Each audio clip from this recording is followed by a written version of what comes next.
Chapter 49, Carmelita. Well, no, I guess you never really given me your autobiography, answers the ringtail. It was from an incident when I was 8 years old. It's a memory so rough on me, I try not to think about it. But after our fights, I can't see a way forward without bringing it up. So here it is. I was really close with my grandmama in my childhood. We just always understood each other. The crazy thing was, we were pretty rebellious. Both of my parents were pretty no-nonsense, but I had kind of a mind of a thief. Sly's eyes opened wider than I ever seen them. I can't blame him. Some of the pranks my grandmother and I pulled, and our devious but loving cackles of laughter to each other as we gorged on Mexican chocolate. Anyway, my grandmama got sick when I was 8, and we all knew she was dying. Before she did, though, she gave me this necklace. I can still sort of see it. It was pure gold with a diamond encased in it, and its cover had the symbol of a fox protecting a wounded turtle. Like Bentley, Sly muses. Kind of a coincidence, I say, quickly returning to the subject. I'm not really in the mood for pleasantries, and the ringtail's about to find out why. She said the necklace had been a fox legacy for centuries. It signifies a fox using her strength and intuition to stand against a much taller foe, protecting the vulnerable and not letting anyone else dictate you. My parents actually objected to her leaving that necklace to me, but she put it specifically in her will, with a condition that they may not have anything if I wasn't given the necklace. My parents had no choice, and I never took it off. Then one night my parents hosted this festive New Year's party. My dad just got a big grant, and it was their 10th wedding anniversary. Then, in the middle of the party, there was a break-in. What kind of break-in? A robbery. And the gang who did so were not being subtle about it. I thought maybe a partygoer was accidentally breaking glass or something, so I ran to see what was happening. Curiosity got the better of my parents' protest, and I came face to face with the robber. He saw me and my necklace. He grabbed my dress, yanked the necklace off, threw me to the ground, and the whole gang escaped without a trace. I'm actually beginning to cry now. I don't usually cry. There were no fingerprints or surefire identifications of anything, and I never saw that necklace again. It was the thing most dearest to my family and to my grandmother. And my parents blamed me for it being lost. That's really rough, especially for a child. After I lost that necklace, I told myself I would never let anyone push me around again. And as I built myself up and climbed through the ranks at Interpol, I thought of the little girl I was and wanted to make her proud by preventing other thieves from making off with what wasn't theirs. I finally look up at Sly, and I know I have a face of anger, but I can't readjust it. When thieves take something, they don't just steal someone's money, Sly. They may steal something irreplaceable. The last connection to a loved one is just plain wrong to steal. And criminals need to be stopped so they cannot cause that kind of psychological harm. I'm unable to really talk more about the years of fright my family and I lived under after that robbery. It was on the news. People felt bad for us for a few days. Then the world moved on. We couldn't. I'm really sorry that happened to you, Carmelita. It's not just a line of master thieves that got me into the underworld profession. Why is he bringing this up? What do you mean? I ask as I wipe away a tear I hate myself for letting drip. Well, when I was at that orphanage, maybe it was partially a desire to make my dad proud, who I just lost, but our caretaker always forced the rest of the orphans to do unfair chores and abide by harsh rules. Taking the cookies felt like, I don't know, a bit of justice. And most of the time my gang and I try to do well with general people, like back in Australia when you grow up to gargantuan size. The memory of that is kind of hazy, but I remember being just angry at the entire world. I have seen 1 or 2 photos taken of myself, though, and it's embarrassing remembering how the gang took care of me while I was unconscious and messed with my camera. I should have thrown out those pictures long ago. Why did I not? We had enough ones of the Cooper gang. I remember, I say evenly. After we drove the miners away, the Guru's land was pure again. Just like how Italy was pure again when we took down Don Octavio. And when I went on a spree taking down the Fiendish Five, having them driven out helped bring down crime and fear in the places they wrecked. Most of the people I steal from we know don't deserve the riches anyway.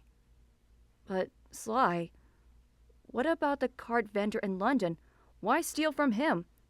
Well, I was just in the mood to, I guess. I was in prison for a long time. The oranges just called to me.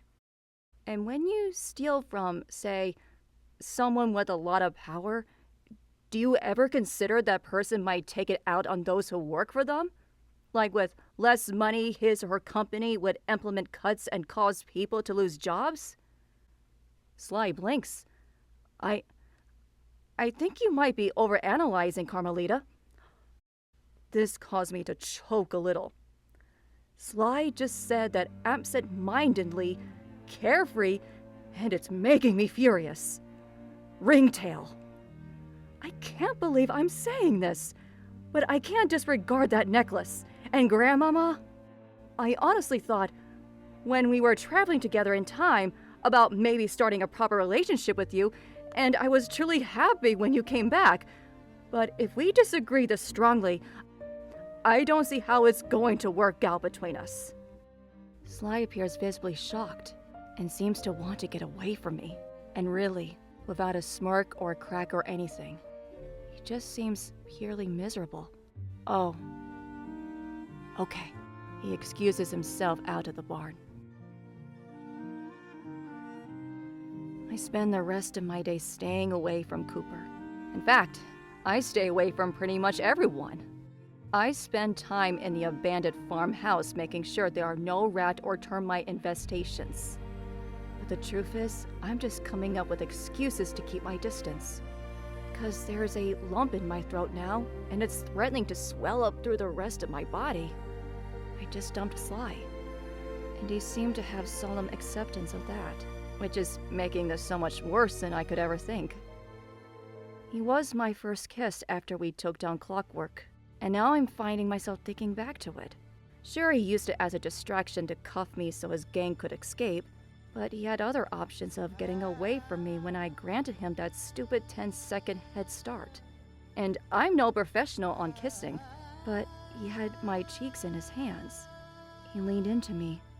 He had a bit of hunger in that kiss on what could possibly one day happen. We met when I was still starting out at Interpol, and Cooper got me a good name when he caught the Diva Diamond Thief for me. I remember hesitating on putting the cuffs on this odd, suspicious raccoon because he was quite attractive. And whenever we meet up and I try to catch him to bring him to justice, he was never mean to me against all odds. He'd always joke around and be flirty as I told him he was a pathetic thief. Now he's changed his tune, and I don't know what to think. I do think. I think about that kiss. I think about how we almost kissed in my office back in Paris just days ago, how I wanted to, but I guess in the end my instincts to be careful kept me back. I think about how we dated, back when I thought he only knew himself as Constable Cooper. When we were dating, we danced. We took bad guys down. We had fun dinners in celebration with the rest of Interpol. We sometimes kissed, but we never really, made out. And I could tell Sly wanted to. I was the one who said when enough was enough. Maybe it was a growing nagging feeling that Cooper was faking his amnesia. There were signs shown here and there, but looking back, the main reason was I was insecure about a proper relationship. With every date we had, I actually did feel like opening up and giving the next step a go. I had plenty of time. Now it's not going to happen. But there's also that little girl. The little girl was taken advantage of by that masked thief. Who knows the difference between right and wrong and how I can't be with a thief who doesn't see the need to be a model citizen. Me cutting things off with Sly once and for all is the right path for us. My lump lingers. I hear a knock on the door. Carmelita? It's Bentley. I sigh, blow my nose, grab the shock pistol I set down, and answered the door to the farmhouse I'm not legally allowed to be in. Branwell wants to talk to all of us. We are all back by the blasted van, waiting whatever he's called us all for. There's something else I remember, said Branwell. It just came back to me with time. Good. I need to take my mind off the conversation we just had. I need to get back into cop work. What is it, Branwell? Enlighten us. Okay. Back when I was in prison, not the boat garage, but Heathrow, there was another prisoner. Big. A woman, I'm pretty sure. One time I saw her looking at me and heard her humming a weird tune. Made me feel a little dizzy hearing it. Then a night I was taken, before I went to sleep, I could kind of feel it in my ears. It was like the song was hypnotizing me into sleep. Sly, Bentley, and Murray's eyes shoot up. And I think mine are kind of reacting that way too. What does she look like? Asked Bentley. Fangs, green, a big alligator, I think. And it was a song? Reaffirmed Sly. It definitely was. I slowly get up. The original Cooper gang does too. Sly and I share a mutual eye contact, understanding that our differences will be taking a back seat for now. I go over to the van where my phone is stashed. I need to make a call.